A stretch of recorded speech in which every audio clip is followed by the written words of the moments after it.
actually going to do it. There's 7 that are actually in existence around the world right now. Yeah. So wow. They're here already. Yeah. People don't realize it's not. Yeah, they act like it's not here if anymore. Yeah. It's a when.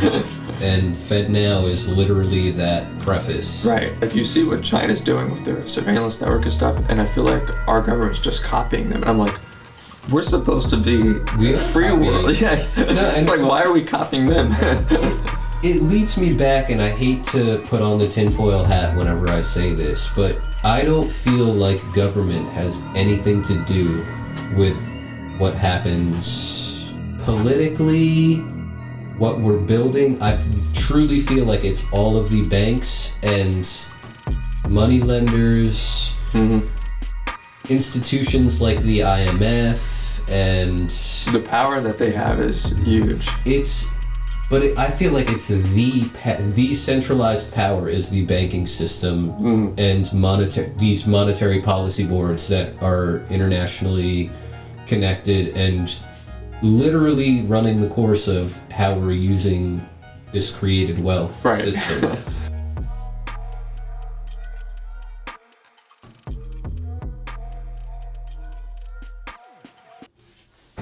All right, you ready? Yep. All right. Nick, good to have you on. Nice to meet you. So this is completely off the cuff.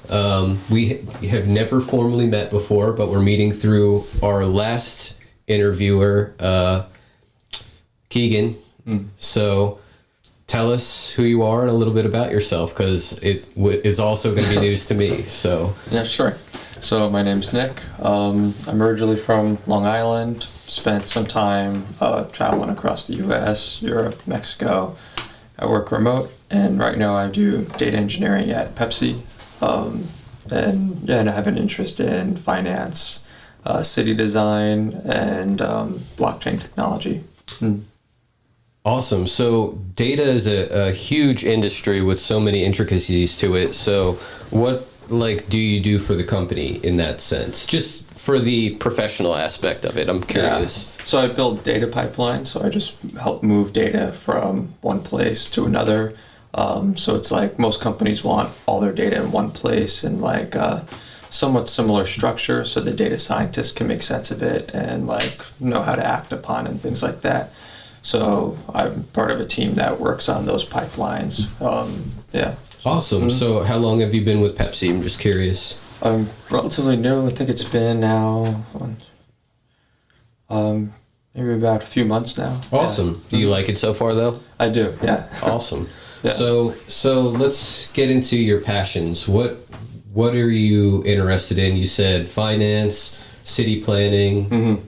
We were talking about taxes before, which we'll get into. Yeah, which is part of finance, just like macroeconomics and Gotcha. So a lot of people think finance is boring. What makes it interesting to you? Because I'm the same way. I love finance. Yeah, I mean, economics, everything about it. There's just so many intricacies, and it affects everything.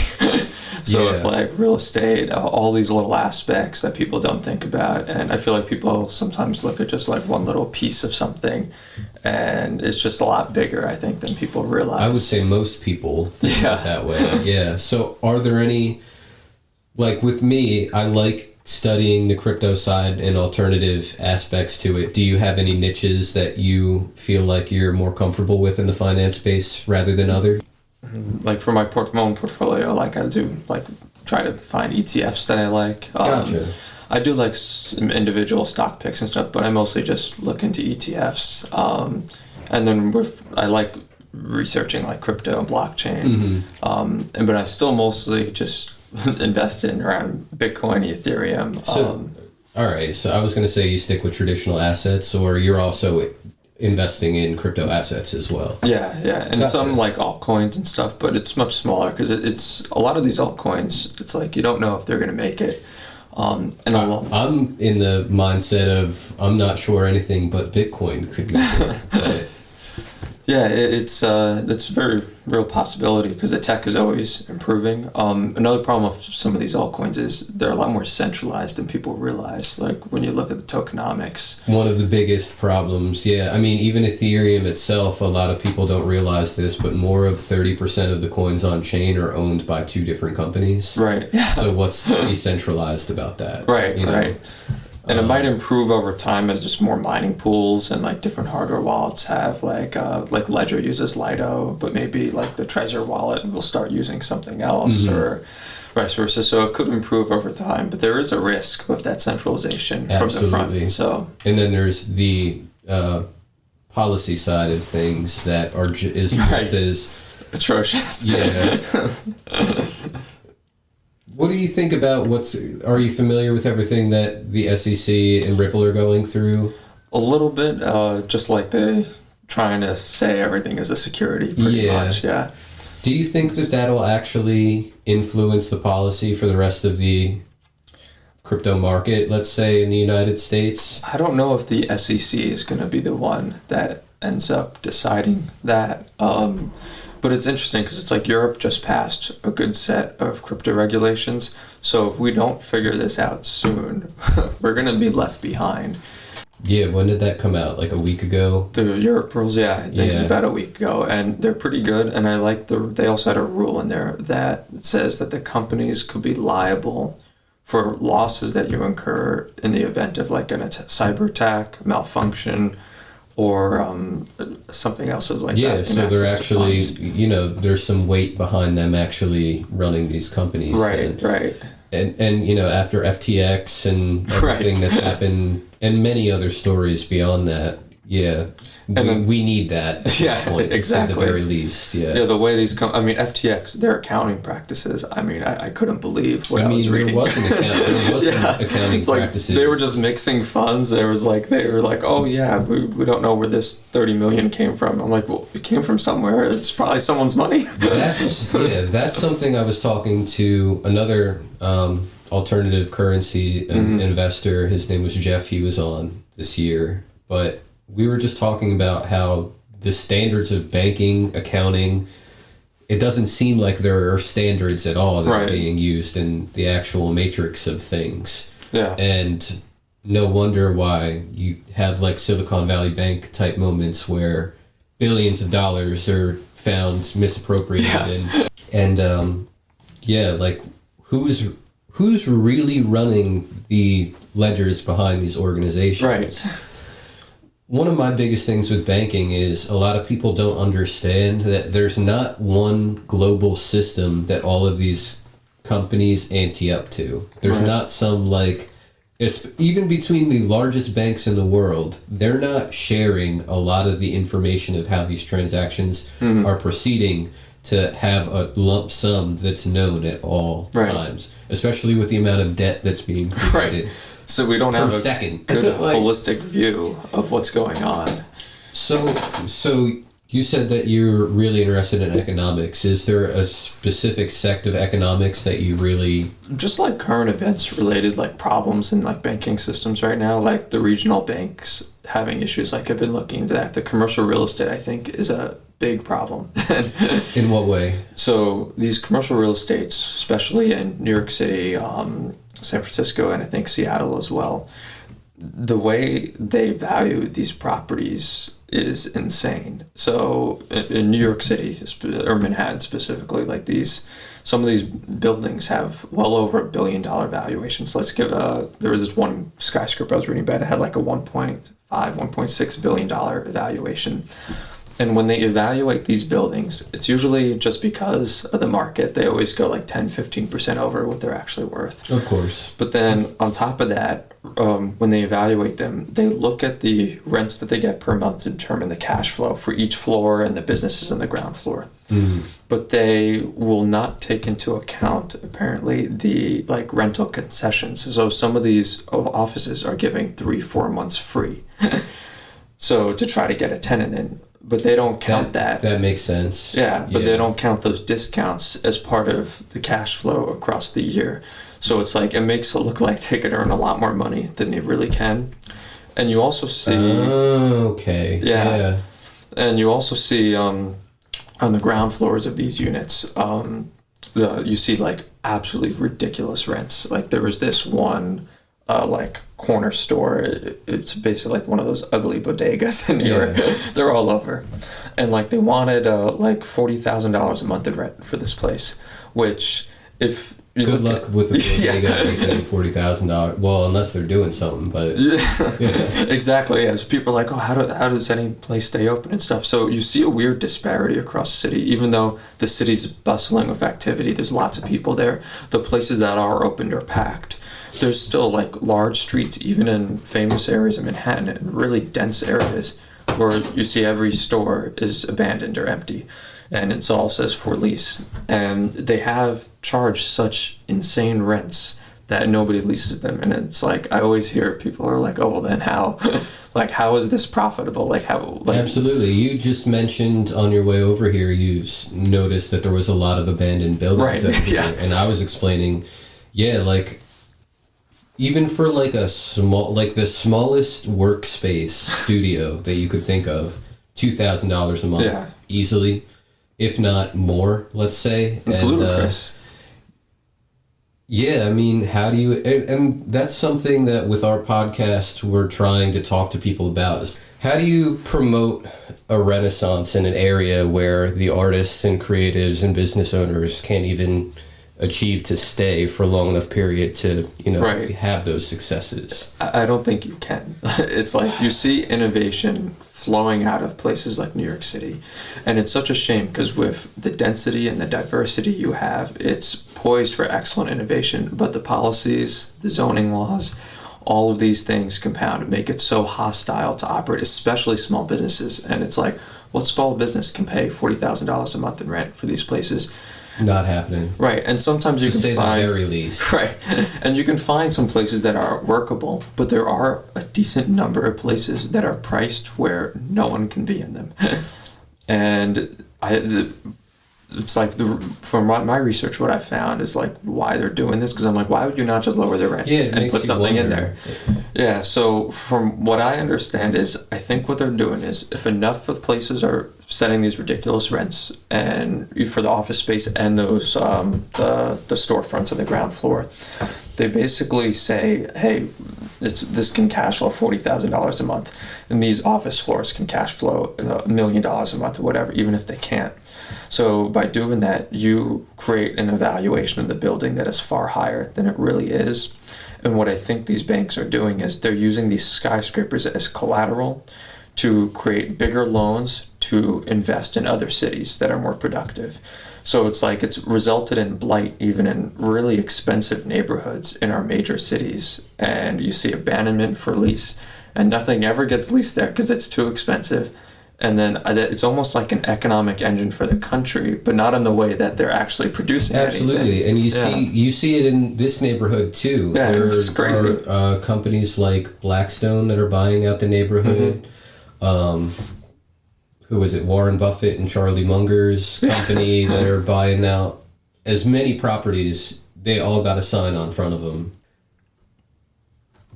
But then at the same time, like, what cities are they developing? Are they even in this country that they're developed? Because it seems like any city that you go into, there's a serious lack of community development outside of real estate. Literally, like, that's it. They're building more buildings, but it's not. It doesn't seem like the what the buildings are used for are being stimulated in any way, shape, or form. Exactly, and that's what. Have you ever heard of strong towns? So they talk about building cities and communities to be more financially resilient and tax efficient. Is it a channel or? It's a nonprofit. They have a channel on YouTube. Gotcha. Not Just Bikes is another. They have great introduction videos to like the Strong Towns principles and stuff. But they talk about this a lot. The design principles for our cities in the U.S., Canada, and Australia are really terrible. Yeah. And we have car-centric sprawl, and it's not saying like sprawled suburbs are like. Or it's not saying that suburbs are bad, but the way we sprawl our suburbs is really tax inefficient. It uses a tremendous amount of land. and then the long-term liabilities of maintaining the infrastructure just become enormous. So if your city doesn't continuously expand, your property taxes will skyrocket when those liabilities eventually hit the city, like start coming to fruition, where you have to start replacing this infrastructure. Isn't it funny that when you like look into the actual economic practices of all of these things, it's obvious. It's so obvious that they're not built to be sustainable or really even manageable in a sense. Because if that's the case, then it just gives you that context of even. I mean, I don't think anybody realized where we would be at when we were initially creating the country. No, but it shows you how much reform we're actually going to need if we even want to continue have a habitable environment. Right. Like one of the big topics right now in any investment or business structure is ESG. Are you familiar with the? Yes. Yeah. So does that fit into like what you study with, especially the community development? A little bit, but it's mostly I mostly look into like the city designs themselves and the way we zone our cities. So go more into that. Yeah. So right now, especially when you compare it to Europe, there's stark differences with the way our suburbs are laid out. So the Netherlands is probably the best country for building suburbs or urban environments. Is there a reason for that? Yeah, so their government created a clear definition when the autocentric boom was exploding around the world. They created a clear definition, the difference between a road, a street, and I think it was highway or freeway. Mm-hmm. So, and in the U.S. we didn't do that. Canada, Australia didn't do things like that. So in the U.S. and Australia and Canada, we have these roads, like a lot of people call them stroads, because it's like a combination of a street and a road. Oh, okay. Where it's like, they're often like 40, 45 mile an hour speed limits. You have multiple lanes and interchange. We have a lot of them around here. I saw them on the way. Yeah. And then you have lots of strip malls with huge parking lots. And we have a ton of them around here. And too. a lot of drive-thrus. And they're all empty. Right. And these are some of the most tax inefficient structures and layouts you could possibly think of. And also of the way you lay out these cities. If you want a functioning public transit system, the costs are absolutely enormous. And it's like you can't have functioning public transit unless you dump billions of dollars into it, which is just like, well, the taxes, there's no way that people are going to be able to finance something like that. You know, I got a funny story about that, and it goes back to me living in Colorado. Yeah. But a large portion of the taxes from the cannabis business went into fixing the roads. And while they're not perfect, the systems that they actually built from the tax money for marijuana were actually, they made the roads like incredible compared to what they were. So, you know, you gotta, I guess, think outside the box when you're trying to create systems like that. But I mean, that's a large state with a somewhat medium population. They have like, I think when I was living there, 4 or 5 million people in the entire state. But how do you do that for a system like New Jersey that right now probably has 14 million plus people? Right. Well, the best way to like lay out cities is you build your cities around your transit corridors. So let's say this is how the Netherlands does it. So they'll say, okay, we're going to expand a city over here, and sometimes they create the actual land by filling it in. So it's a little different than where we get our land. So they design a rail line going in. They have a train station. And now this is important. So you have the train station. Directly around the train station, there's no parking lots. They'll have, and if they do have one, it's extremely small. They will have condos, mixed developments, restaurants and things on the ground floor, condos on the top, and they'll be more dense. That's convenient. Yeah, and it'll be more dense in the center core. Then you'll see that transition into row homes, like we see in Philadelphia. And then you'll have single-family homes, but they'll have like smaller yards and stuff, but they'll still have a decent amount of space. And then the further you get away from the center, you'll see the land becoming larger and larger. Yeah. So this gives people the flexibility to live the lifestyle they want to live. So it's like you can live in a suburb. Yeah. Right. So you can be in a suburb, like if that's what you want, and you can still access all the amenities of your town without necessarily having to drive. Like in the U.S., most cities require you to have your car to drive somewhere to be cost effective. We drove across the US. I think I'd probably estimate like 95% of America is like that. So real quick, compared to what you just broke down, can you compare it to your trip here and how and what isn't working for the Trenton and Philadelphia Railway and public transportation systems? So it's actually fun. So the northeast of the U.S., out of the rest of the country, is the best at this, and it's still nowhere close to what they have in Europe. Of So course, the difference is, it's like I got on the train. First it was delayed, 20 minutes, and it's like, okay, like the trains in Paris run every 4 minutes. So it's like, like that makes no sense that our trains are so late. We don't have many high-speed rail options. We have the Amtrak Acela, but it's priced like as if you were to fly, and it's like, like what's even the point of it? And then the tracks, because of the way like we sprawled all the land, so it's very difficult for us to find new places to put new tracks in. So it's like there's a turn going into like the 30th Street station, I think, in Philly, and the trains have to slow down to like 15 miles an hour. So even if you're on a high-speed rail from New York to DC, it has to come to a crawl in certain spots. So it's like when you compare this to Spain, connecting their major cities, you have trains that just go on 140 miles an hour, like for vast distances and stuff. You know, Japan, where they're going 300. Right. Yeah, and they're going through dense urban centers in Japan too. It's like, so they found a way to make it work. So are you familiar with Elon's idea of transportation through the Hyperloop? Well, the Hyperloop, but also tunnel systems for highways as highway systems. I think the tunnel system for highways is a mistake. Yeah. I think the tunnels for trains are good. You know, the Hyperloop's experimental, so they we have to see one being built first. Of course. Like that thing in Vegas with the boring tunnel. I find that so dumb. It's like you have this tunnel.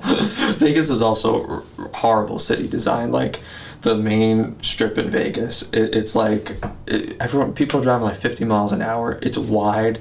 It's 1,000 degrees, and it's like, and there's traffic all the time. And I'm like, you would think you would want to do a road diet, you know, reduce the number of lanes, add more places with shade, and it increases economic spending when you do that sort of thing.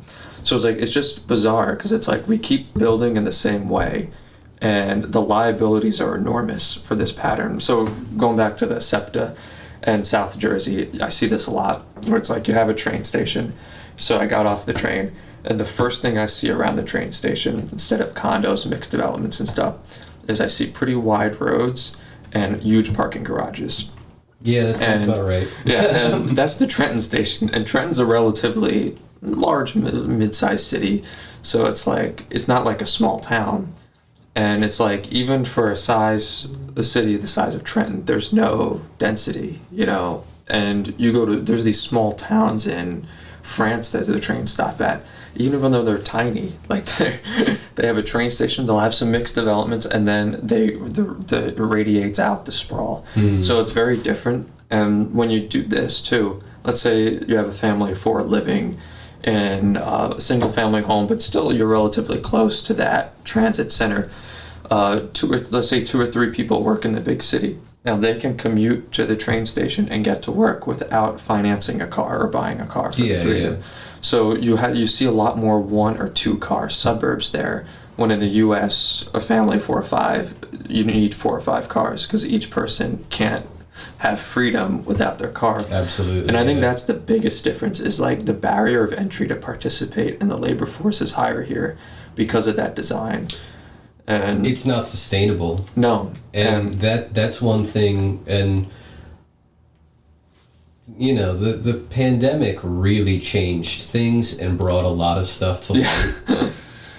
One thing, it stopped education. So now this next generation is at one of probably the largest disadvantages that a generation has seen since World War II, World War I, something like that. So it makes you think, like, there's so many issues we could talk about here today: urban development, planning, city planning.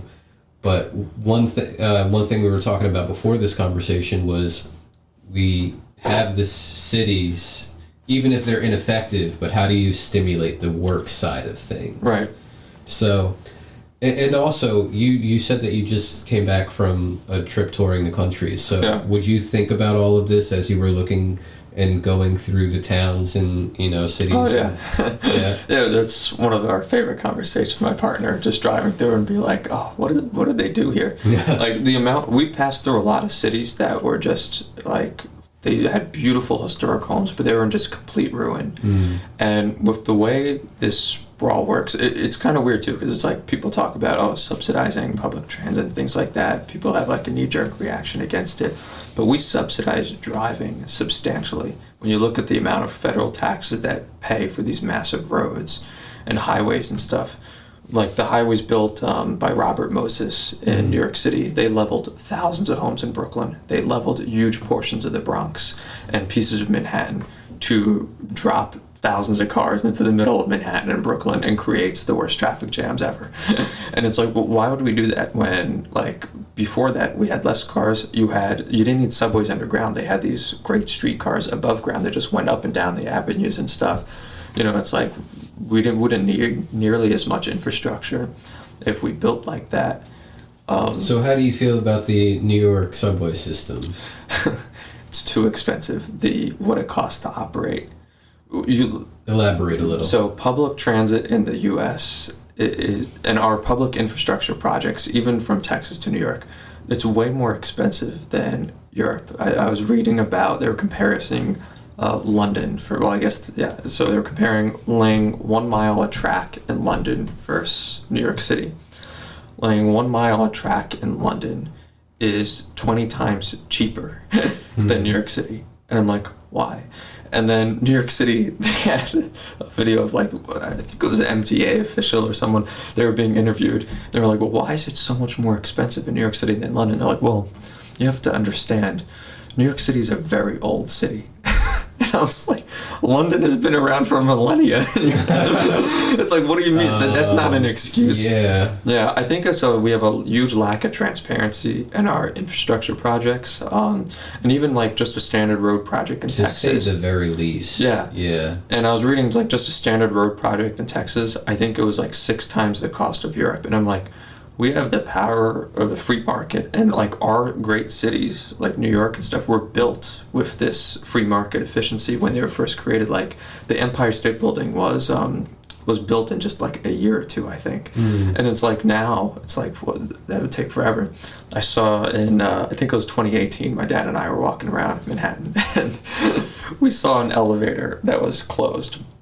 And it said under repair, and it had a sign on that says it's closed, estimated completion date 2024. And this elevator just brings you down to the subway platform and up to the street. It's like 20 feet. And I'm like, this elevator's estimated completion date is longer than it took to build the Empire State Building. I mean, the Brooklyn Bridge, like, what a feat of engineering at the time. And it's like, imagine building something like that today, how inefficient it would be.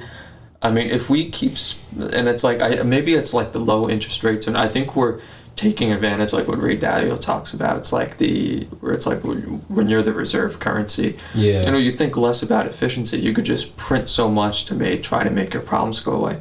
So you feel like maybe we're at a point where we are overindulging in our creativities through this endless supply of money that our systems created? I think we're overindulging in the inefficiency. Like we're allowing these inefficiencies to persist because our currency is strong, and we continue taking out so much debt. So let's switch to the finance side of this, because that's one of the reasons why I've started this whole project is trying to explain to people just money, and it's so much simpler in some senses, but it's also very complicated when you get to like the idea of debt and stuff. So I'll ask a question I'd like to ask a lot of people. Do you think debt is a good or bad thing? I don't think it's a bad thing, but excessive debt. Well, not a manageable debt. Yeah, manageable debt is very positive in my eyes, and it pushes. I like to think money is a social construct rather than like pieces of paper or value. And people always ask the question is like, we have all of these things, like resources, goods, services, and everything, like, why pay for them? It's like there's value to things, like inherently, like my services for work. I wouldn't just give you them unless I was getting something and receiving, Right. And how do you set up?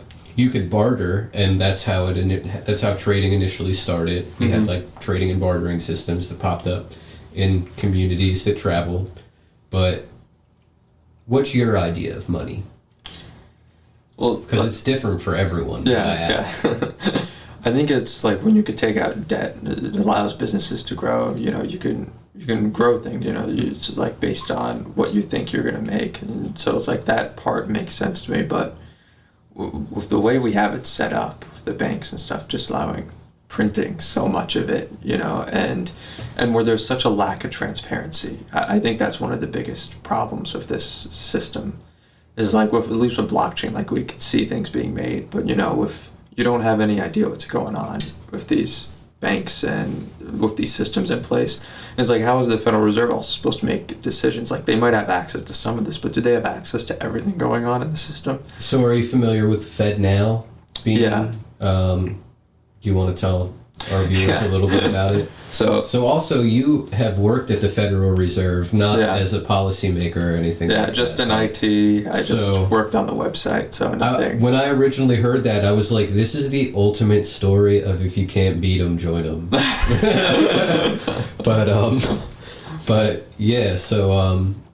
Explain a little what FedNow is. Yeah, so FedNow is like the base layer preparing for like a central bank digital currency. And it's pretty concerning, I think. Absolutely. It's like it's interesting because like you see China working on their central bank digital currency, and they're like, oh, we want to be able to allow people's money to expire. We want to be able to turn off people's money. There's no privacy of any kind. And I'm like, this is like terrifying. This is a nightmare. Yeah. And along with a digital ID and a facial recognition system that's on all of their CCTVs. So it's absolutely ludicrous, and it's like no freedom.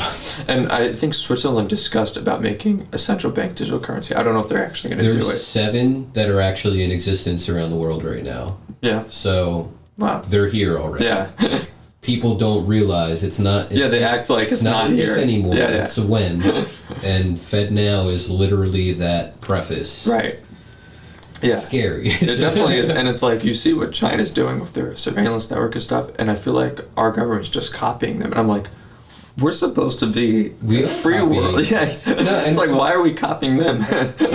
It leads me back, and I hate to put on the tinfoil hat whenever I say this, but I don't feel like government has anything to do with what happens politically, what we're building. I truly feel like it's all of the banks and money lenders, institutions like the IMF, and the power that they have is huge.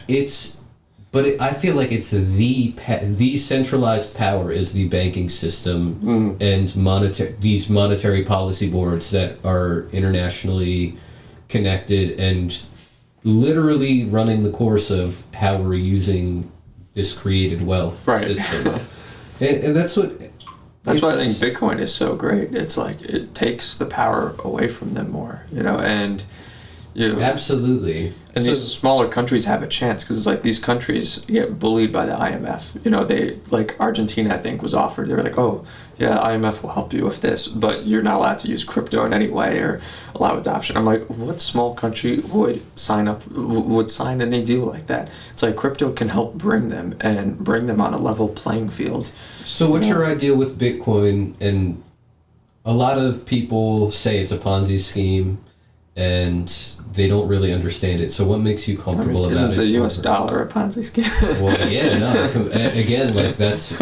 I'm trying to break the cycle of like. So what makes you comfortable about it over using the traditional dollar? Or so you can't print more of it. That's important. 100%. It was the first one, so it's like it has a lot of. It will inevitably be deflationary. Right, and it's Also, it's like very easy to transport, so it's like it's very difficult to confiscate it from someone. You know, you can't, like someone walking around with gold bars going across a border. Yeah, you can take that away from someone, but you can't take someone's Bitcoin away unless you get their private key, and you don't even know if someone's holding it. It's one of my main. So I have a capital management course that I do, and one of the things that I talk about, especially with digital currencies, is capturability, and a lot of people don't.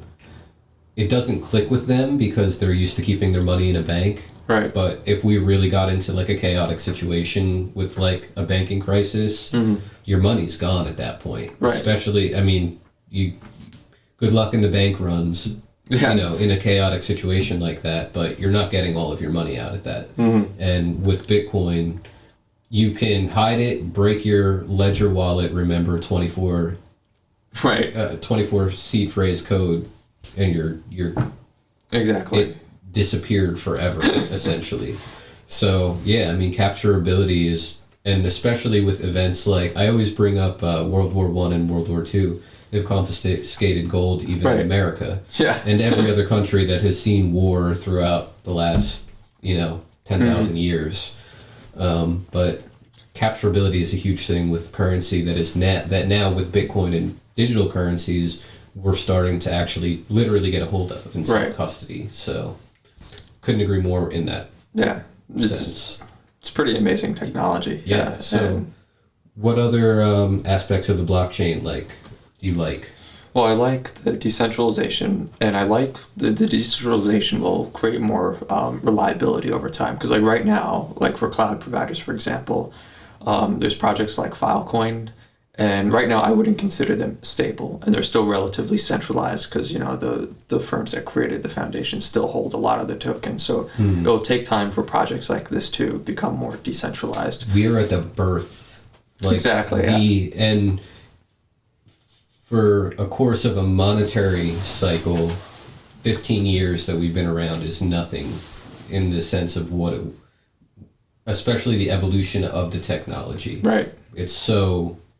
Yeah, people are always like, to say the very least. People are always like, "Oh, I missed this. I missed it. I missed the." And I was like, "This is barely touched the surface." Yeah, we barely blinked, and there's so much more that. When this actually becomes like a usable, stable system, like I can only imagine what legitimate businesses will be able to do with a technology like this. Yeah.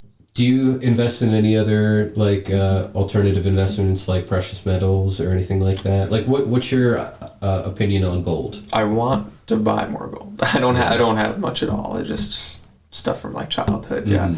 Where would you recommend getting it? Well, it depends on, are you going to self-custody it or not? And there are a lot of different services. Like one of the services I like to use, I can buy certified gold bars from. They'll keep it until I request it to be transferred to my custody so that I can,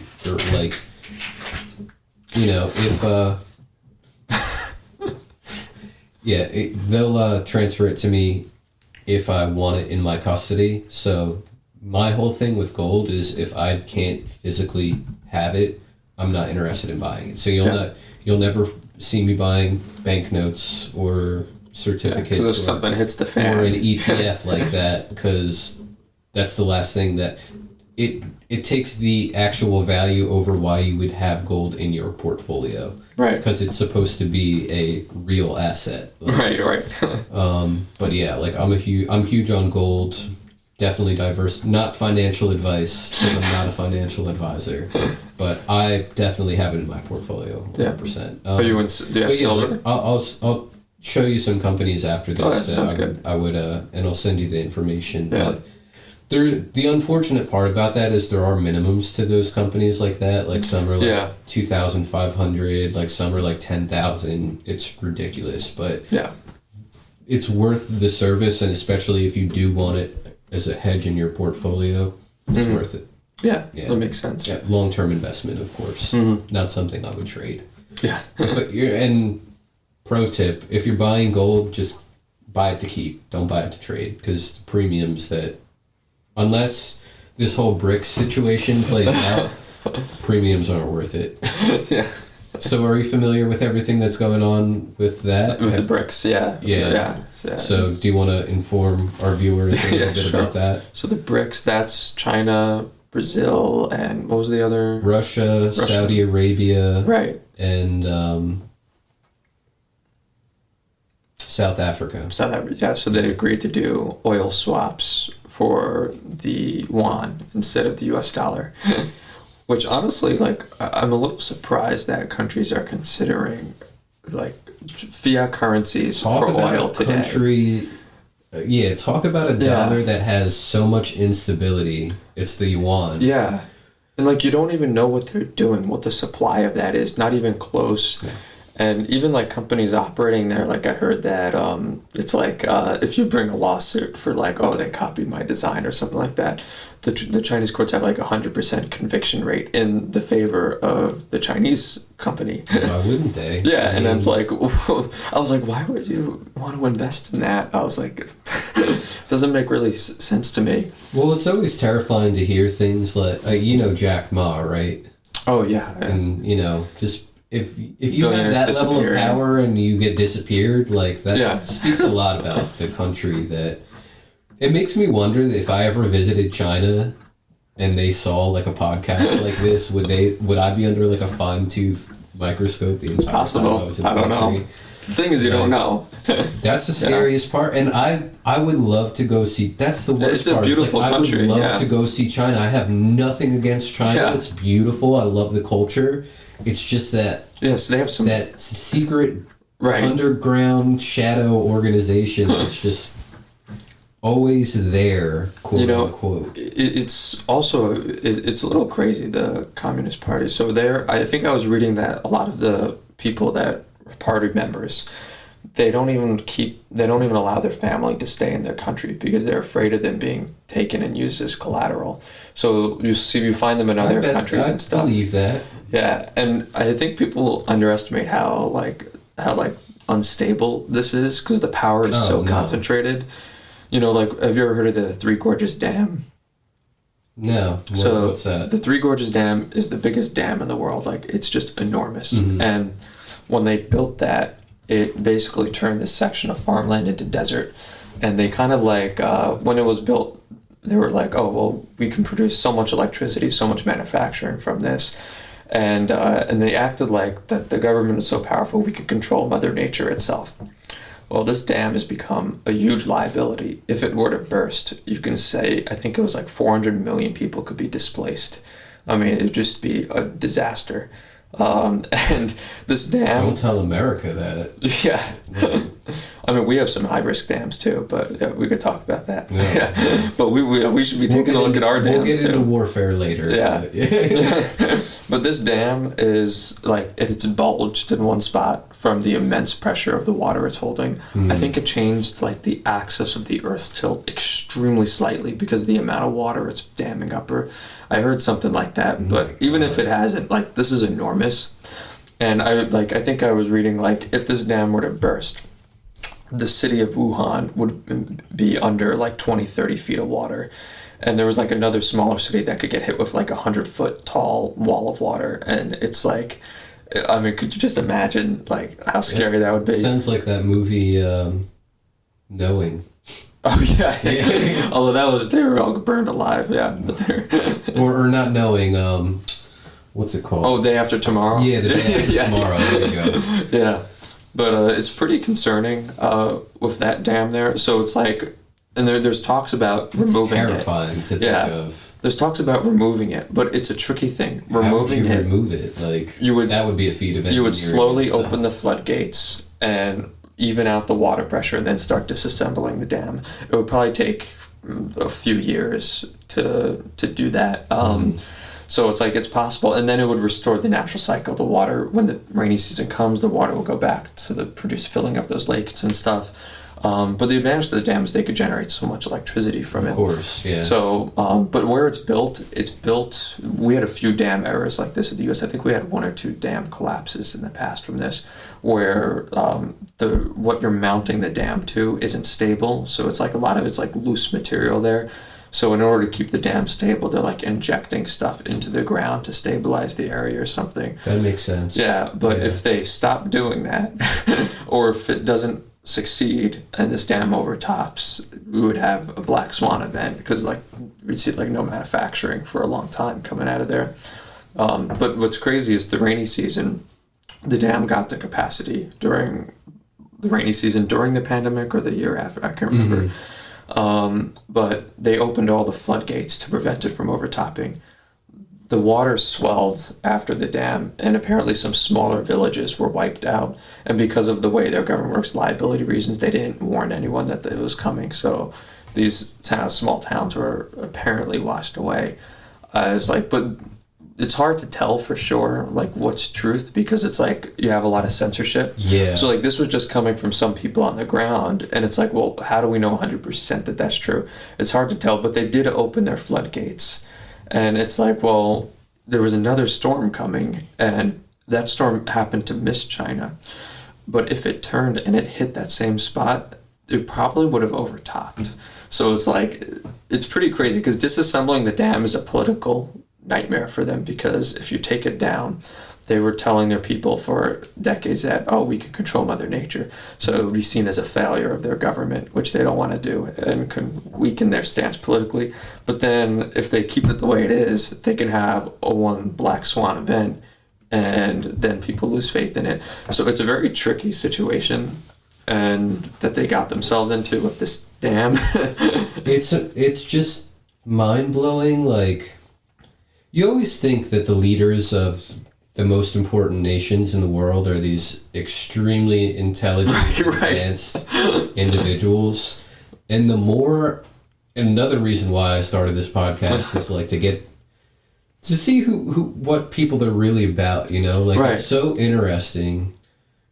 You seem extremely well thought and everything. Like, I want to know, if people like you ran the government, what would we actually get fixed? Right. Because it seems like, and of course there's the whole aspect of corporate greed and money and greed in general, and power and all of that stuff, but how are we keeping all of this going without it all blowing up in our faces, you know? Yeah. It just seems like there's so much mismanagement. When does the pot finally boil over? And like, are we getting to that point now? Like, is that why we're seeing so much? Or is it 100 years from now? Is it? Yeah, and you know, you always have those doomsayers throughout the decades that are like, oh, like we're near the end. Yeah. But you also have events like, this is the first decade where we've actually had talks about actual nuclear exchanges since Right. the 70s. Mm-hmm. So, like, to me, that's extremely problematic. And now you're hearing whispers from the American military where, you know, I've heard stuff like they're telling spouses to get ready because we could potentially in the next few months to a year deploy for war with China.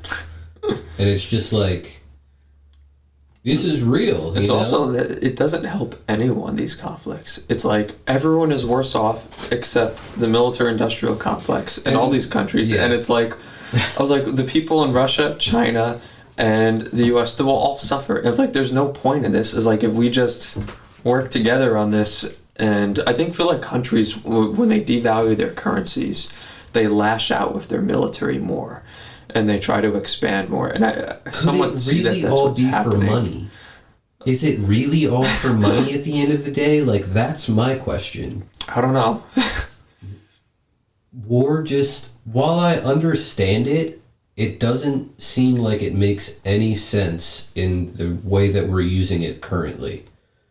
It just seems like everything is getting messed up, and there's really not great soul intentions behind any reason. Yeah. I get that, like, you know, Ukraine is one of the largest agricultural providers for Europe and Asia.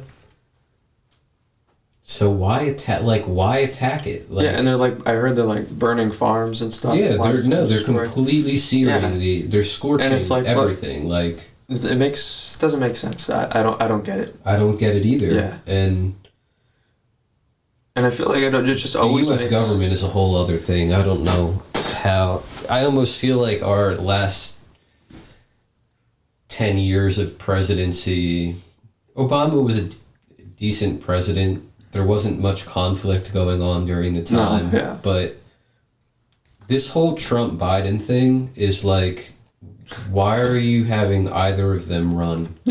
Biden just said that he's running in 2024, and that just is... The people that get elected in our cities and our countries and stuff, I mean, it's just like, out of everyone in the country, this is what we've come up with. Like, I don't feel like it's real. I feel like we're like someone's playing The Sims, and the timeline is way off. They put on the cheat mode. They're like, oh, what if we just put this person here and see what happens? Just why? And again, like, that's why I'm starting a localized community organization that, if any other thing, at least you have people that like you can talk your truths to within the network. Right.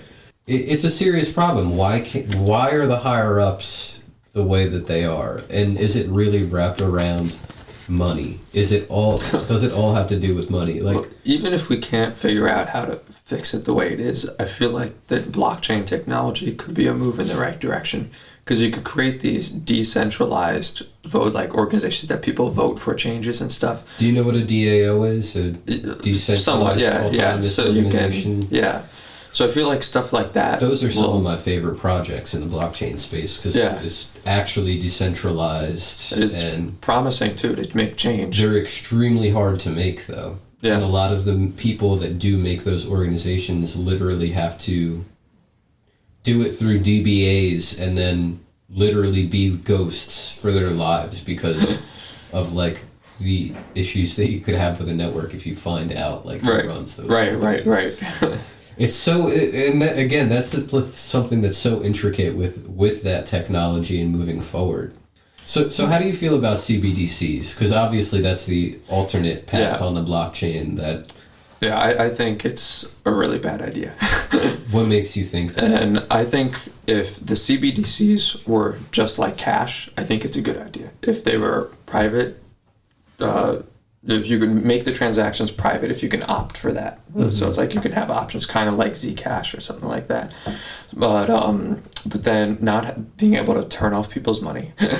Not being able to, like, having the option to have it like cash is in your wallet, like if it's identical to cash in that way, just on your phone. Mm-hmm. I think that is promising. Like, I think I heard Switzerland talking about, I don't know if this is actually what they'll end up with, but I know they were in talks of making like a private, like it's tied to the franc. It would be private. It would just be like cash. Mm. And I was like, well, I feel like something like that like is more promising. Like, that's something I would expect from the U.S. Not copying the yuan.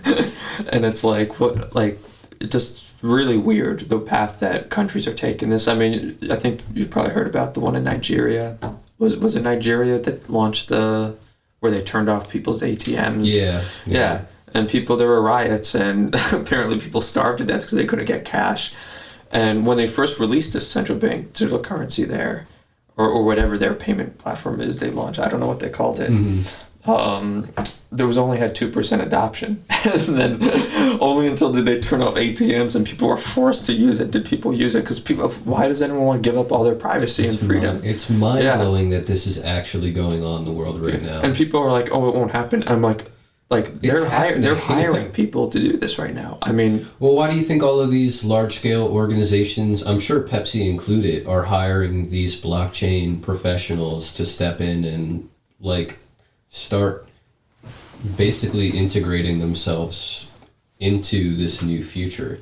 Like, how do you feel about Web3 and the metaverse and all of these? I think it's very cool. Yeah. With Web3, I like how you can, like the idea, like what you talked about with Buddha's self-sovereignty. Yes. I think that's going to revolutionize ID verification, healthcare, and just like your identities online and stuff. So it's like for healthcare, for example, there's a huge problem with like, let's say you go to a doctor here and then you go to a doctor here and they want health information over here. How do you get that to them? You call them up. They're like, oh, you have to pay $5 to fax it over. And I'm like, it's a nightmare. It's so confusing. Let's say you go to another country, you go to France, and you need to get a treatment there when you're traveling. It's like, how do you get your healthcare from the US? You have to call them up, and it's just a nightmare. But with like some projects that I've read about that are being worked on, it's like, okay, like they're creating a blockchain that hospitals, doctors' offices are starting to adopt. And if it's adopted globally, you can have the key, and that basically is the access key to all of your health history and everything you've done. And if you go to a certain doctor, like you can give them only the information that's needed. Maybe like now you have to give them your home address, you have to give them all this information to get healthcare. But maybe there you're just like, with this digital ID, it can show, oh yes, I have insurance. And here's my health conditions, but you don't need to know this information about me. So you can select what information you give. So like there's a lot of privacy advantages, and you hold your own health data too. And they're like working on like integrating this into like health devices and stuff. So it's like to help with like health episodes over the course of weeks. It sounds like a phenomenal idea. Yeah, and that type of stuff I think is going to change the world and improve care too. You would just have to get the organizations that are using it to use that system in general. And that's how early we are, because it's like you see adoption a little here and there, but I mean, when you start to see the benefits of this, I mean, this is enormous. The cost savings, think about how much money is wasted from just like 100%. I think I was reading it's like we spend like $7 trillion. Wait, was it 7 trillion? It was over $1 trillion. I can't remember the exact number in just like healthcare administration, like just bureaucracy and like document stuff. And like they think that with this blockchain stuff, the company that was working on this one, I forgot the name of it. Maybe it was like SolveCare or something, that they could bring that down by like a third or potentially 2/3.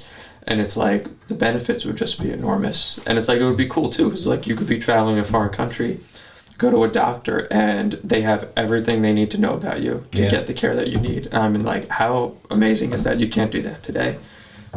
There are a lot of projects on the decentralized apps that are just revolutionary. Or one of our last people, Jeff, was talking about books on the blockchain. Oh yeah, book.io. I'm reading a book on there actually. So we did a small plug for them, but it's revolutionary, and talk about putting something on the blockchain that will be lasting forever. You can't ban books like that. And I also heard that I was listening to podcasts about Book.io. They were saying that on some of these like ebook platforms that they were actually editing certain books. No, that's a very real thing. And they were saying, they were like, oh, these books are too woke. And I'm like, what does that even mean? I was like, why are you... They edited apparently 1984. And I was like... Oh my God. I was like, what is there to change in 1984? It's perfect. I was like, oh my God, this is so weird. It's like when an author writes a book, that should be the book. Absolutely. That's it. It's like someone could make a version too, but like, why are you... I don't know. Bizarre. Self-publishing is very important. We have a guy named Gil Royon. He came up with, or he wrote a book called, the actual title is called Lose the Weight on Your Mind, Body, and Spirit. And we're going to have him on in mid-May. I'm reading it right now. But he went the self-publishing way. He made a publishing company himself, and he couldn't find anybody to pick up his book, and he did it himself. Like, same. I don't know if you know, but I have 2 books out myself, same way, published them myself. Oh yeah, I saw those on the website. Yeah. But that's the way to go nowadays. Are you going to mint yours on as an NFT? I absolutely should. You should definitely do that, yeah. I absolutely should. I mean, I love the way the DRM works. I think this is going to revolutionize like the gaming industry, how software DRM works. Explain to people what that is. So DRM is digital rights management. So companies are historically pretty like oppressive when it comes to DRM. So like gaming companies install software that a lot of antivirus flags as malware because it's so invasive. It like scans your computer for like stolen game files and stuff. It could report your IP address. But like the worst of all though, if you just paid for it, it slows down your computer. Like I think they were doing some tests. Like there's one on Steam. I forgot it starts with a D. it like slowed down this game by like 18 frames per second just because Wow. of the DRM software. So the pirated version of it actually ran faster than the non-pirated version. How ironic. Right, and it's like, well, with these NFTs and stuff, it's like, well, now you can have a whole ebook in an NFT. Like, you're the only one that can read that. You can't really duplicate it. Like, Yeah. you can clone each page, but it's rather difficult. And it's kind of cool because it's like, I don't like buying ebooks because that they could just be taken away or edited. Mhm. But it's like with this NFT, I can sell that, I can send it to someone, I can transfer it, and I own that asset even though it's on the blockchain. So I find that really cool. Mm-hmm. And I think the same thing will be for games, like buying a game. I think it won't really be like you're buying this, like the disc or things like that, or you're buying the software you download on Steam. I think you'll be buying the key to access. You'll be buying an NFT to access that game. That makes sense. And then you could transfer that access to someone else, just like back in the day when you gave your friend an N64 game, you could lend your games out. So I think that. Do you think that would take away from the market, though? Take away? How so? Like with capital flow. Oh, like from the original if you're giving companies. your game back and forth to other people. Well, you could give your game back and forth, but you can also charge a percentage. So the game companies can set in the NFT. Let's say they can set at 3%. Every time this transfers, 3% of it goes back to us. Interesting. So it's like, so you can give kind of like some weight to the transfer. But also these game companies can make a ton of money because it's like if they start minting like in-game characters or guns in games or Of different course. Well, access. the the NFT metaverse and aspect of it, everything. Yeah. Like they can make a tremendous amount of money from that. Are you familiar with Axie Infinity at all? I've never played it, but I am familiar with it. I haven't either. Yeah. I just know it just went like parabolic. Yeah. But that was one of the large scale blockchain gaming companies that I've been looking into a lot. Interesting concept. Yeah. I'm not a huge gamer anymore, and when I was Team PlayStation. So yeah. I kind of stopped playing because like I type so much for work. I don't want to hurt my hands. I feel you. Yeah. I would play more, but I think when games become like the AAA games, when they're like what you would go out and buy like normally, when they add blockchain to that, I think that's going to improve blockchain adoption across the board because it's like you're going to be forced to have a Web3 wallet, but it's going to be like, oh, well, this is Call of Duty. I need my Call of Duty. Yeah. People are always like that. So Nintendo needs to release the new Legend of Zelda on the blockchain. Right, so, right. Yeah. And then I think Sony actually filed a patent for some I heard about that. blockchain related thing. And again, all of these companies know that it's coming. Yeah. I believe preparing. it was based around an NFT platform that they're going to be integrating with Sony, if I'm not mistaken. And the patent was related to cross-platform stuff. Mm-hmm. So I think they also want maybe potentially like Nintendo or other companies to adopt this. So it's like, well, it'd be kind of cool because like I could be on Sony. Let's say I stop playing a game. I could take my NFTs, sell them or swap them on a marketplace for something in Nintendo. Yep. So it's like it allows more people into your platform and could make more wealth for Nintendo and Sony. So it could benefit them both. Hmm. So it's pretty cool stuff going on in the space. Absolutely, yeah. It really makes you think like, again, we are at the start of all of this. What are we going to see in another 10 years, 20 years? Like, and how efficient is it going to be? I think the adoption is going to be exponential once people don't even realize they're using the blockchain. Like you just sign up for a rewards thing at a store and all of a sudden you have your own wallet or something like that. It will kind of probably be a blend of Web 2, Web 3, but you'll always have the option of going to Web 3. And I think as more people, there's more education around it, it will move more towards mostly Web 3. Yeah. So it's very interesting stuff. Yeah.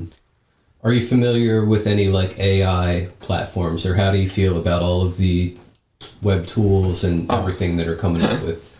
Oh, it's pretty amazing stuff. ChatGPT, I've been using it with some of my software engineering stuff. How so? And so it's like, let's say I'm working on, just have like a 30-line piece of code, and I know there's something wrong with it, and I was like, oh, on line 8, I'm having this error. Can you tell me what I'm doing wrong? And it will explain to you exactly what the function you wrote did. And it can sometimes find the error, and it's been pretty useful for that stuff. That's mind-blowing to me. Yeah, and then for like simple things like sometimes like if you have this long string and I'm like, oh, it's like write some regex, which is usually like, it's a skill you have to develop over time to like do the string matching and stuff. I mean, this thing does it in a second. It's just, it saves a lot of time with lines like that. Yeah. Do you feel like it's taking the artistry out of writing though? I think it's allowing you to do more. So it's like it doesn't have a full understanding of the ecosystem, but it's definitely can definitely start doing things on its own, I think, in the coming decade. Yeah. So it's pretty crazy stuff. It's not problematic at all to you?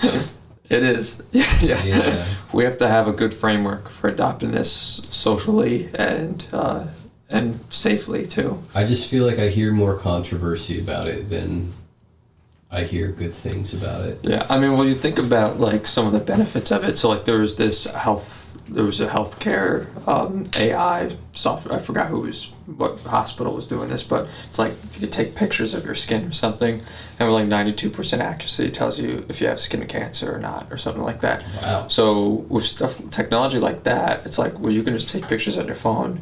If the AI on your phone says you likely have skin cancer, that's a pretty good positive like success rate. So you can go to the doctor and have it actually tested, and then you get it removed before it's problematic. Yeah. So it's like the benefits are pretty massive. I mean, you can just say it's like, oh, if this much fuel, when they're smart enough, because I mean they could think like us, but they're not quite like us. But I think in time they'll be able to think like us, but in a matter of seconds. I bet there are sentiment analysis machines out there that can already do it. We're just not told about them. We don't see it yet. Yeah. That's my biggest concern, because I know a lot about data farming, and with the amount of data that you can collect, especially off of sites like TikTok or Instagram, Facebook, we have to have something that is so high above our personal computing power just from that. And I don't even want to hear companies saying like, oh, we've never put that amount of data into something like... I don't want to hear that. The data brokers are nuts. I mean... and that's my argument, is the data brokers and the data farms that are out there. What are y'all aren't just storing that information. Like, you're not... They're never deleting it, no. And they don't check who their clients are. They say they sell that data to whatever LLC pops up. So it's like, it's crazy. And then it's like, there's a security researcher that paid like $1,000 for a set of email addresses, Helm addresses and stuff. It's supposed to be for advertising. The data broker said, it's cleaned of sensitive information like social security numbers and stuff. Found like 96,000 social security numbers in this data set. And that was from a company. And I'm like, this is unacceptable. I think it was data collected by the Honey Chrome extension or something like that. Yeah.